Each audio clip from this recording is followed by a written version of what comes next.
That is the 31 car that had a drive-through penalty, so that's why now down 2 minutes 34. Now what's happening here? Simon Pagenaud, that's impressive. Pagenaud looks like he's doing a sim change.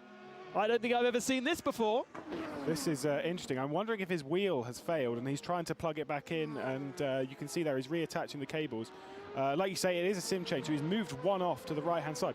I don't know many people who have a backup simulator just to lob straight in the way. We'll see if that works. There you go. You can see the wheel calibrating there. So that's the wheel taking over. I believe that's a Fanatec wheel that he's got there. You can see them pulled off outside of Arnage. I have never seen that before, and I'm not sure. I wasn't sure if that was going to work. Well done. That is impressive. That is very, very impressive. Of course, the computer stays logged on to the server, so he's not losing connection. He may have. That smoke saying he's overheated? It's overheating because he's been stationary whilst he's done that, which is fine because they run, obviously, like in the real world, they run the cars quite close. That will probably go by the time it's onto the Mulsanne, hopefully. And it does look like it's working. The wheel may not be calibrated in the same way, and here it is again. Looks like the same wheel as the one in the background, so it should register in the same way. It might be slightly different because I'm assuming. Now, I'm not going to get into this now, so don't panic because it's not the early hours of the morning.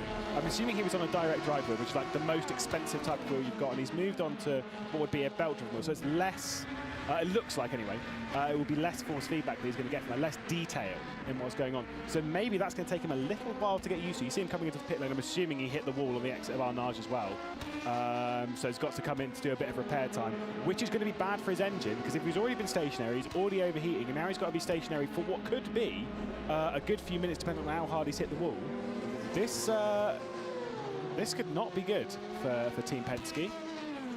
Into the pits now. What happens next? He's jumping out of the car, so somebody else, I think, will be taking this car out. What's he looking? Getting the keyboard now from the other sim to be able to plug into the computer. Don't know why. It looks like a Bluetooth keyboard. So yeah, actually so it's it would wireless. Still be yeah, correct. Just in the wrong place. He needed an assistant there to come in and help him. But I'd want an assistant to come in and help me change my rig. Yeah. My goodness. The only time that I've seen anything that crazy was the 2012 Indian Grand Prix, and Lewis Hamilton came in and he needed a wheel change. The steering wheel. So he comes in, he parks in his box, he takes the wheel off, passes it to a guy on his right, grabs a new wheel from the guy on his left, plugs it in, and he's gone in 3 seconds. I was like, that's mad. That from Pagenaud, that is just as impressive in my opinion. And I don't think that's something you would rehearse, is it? No, no. But he clearly had the thought, a real forethought to have that completely set up as a rig that he could jump straight into. Absolutely. Very, very impressive. We saw the car of Team Penske heading back out onto circuit.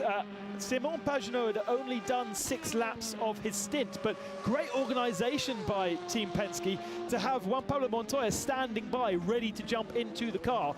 So a quick pit stop wouldn't take any longer. It's put them out of sequence, but now the Colombian driver based out of Miami is aboard, and we can chat with Simon Pagenaud to find out exactly what happened to him. What an impressive sim change that was. Haley is with him. So we're just going to go live with Simon Pagenaud from Team Penske, car number 6. Now, Simon, can you just tell us what just happened there? Oh my God, that was probably the most stressful, one of the most stressful moments I've experienced. I'm lucky I prepare well for racing in general. I had a spare chair and a spare steering wheel from a friend just in case something happened to my steering wheel, of course. It seized.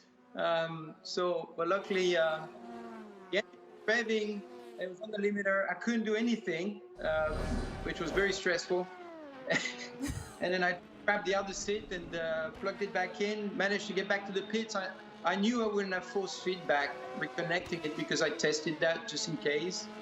But lucky for me, when Pablo was ready to go, so we made the driver change, and now I can reorganize everything with the new steering wheel. That was a super impressive turnaround, so well done for that. So as you say, you just ended your stint. How did it go for you prior to that little sim change, obviously? Well, I've put a lot of hours into it. I've trained about 150 hours on the R Factor 2, which I've never been on that platform in the past. So it took me a while to adjust and get used to. And you know what's really difficult is it's open setup. So you can basically spend the entire day just trying to fine-tune the car, trying to find a little bit of speed on the straightaway, in the corners. And it's a long track, so one lap is 3 minutes 25. So it takes you a lot of hours to get it right. So, but with Team Penske, we came here to support, the ACO and IMSA. The new sporting regulation for 2022 is spectacular. So, as a team with Acura, we wanted to be present and show support. It's a pleasure. I tell you what, I haven't been in Le Mans for 10 years. So it's just been fun to be able to drive the straightaway of La Sarthe.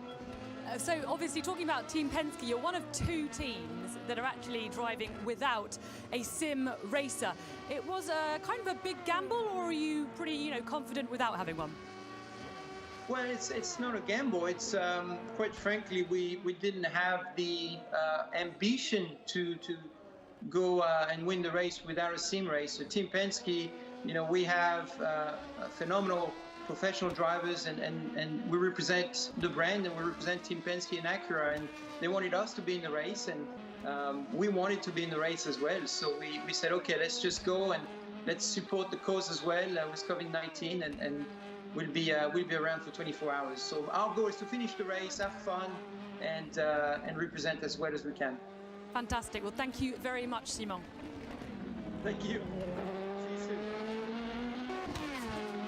And that just displays, number one, the professionalism of everybody taking part in this race, and number 2, the preparation. 150 hours worth of testing on a platform he'd never raced before, and to have a spare rig ready to go. He'd even tested how to change it. I do not know many people that have tried that. Like you say, the foresight to have gone up to a mate and gone, do you mind, are you using that this weekend? Because I could really do with a backup one that I can just throw into place. Of course, this is like, I would say it's lucky in a sense, but to have another rig in that format, one that's quite light and quite easy to pick up and basically throw in place. They're not light, by the way. That'll weigh a good few kilos, I'll give him that. He's a racing driver. Yeah, of course. But the monitors weren't attached to it, so thankfully that's one thing we didn't have to worry about. So again, just throw the wheel and stuff out of the way and plug the new one in. But man, I have never seen that before. I'm shocked. And it does remind me a little bit of when Audi first changed the rear-end gearbox of their R8 so fast, and everyone was in disbelief. It's going to be a new thing now. Everyone's going to have to reserve simulator in the background. And we know Ferrari have got a whole sim set up ready to go, but that would require a lot different because it's a different connection. That was just so impressive. So some redemption for Simon Pagenaud after various things that he's done over the last couple of weeks, but respect for how he's been, and hopefully that's asked some of your questions, because hashtag LeMans24 lit up with all of that.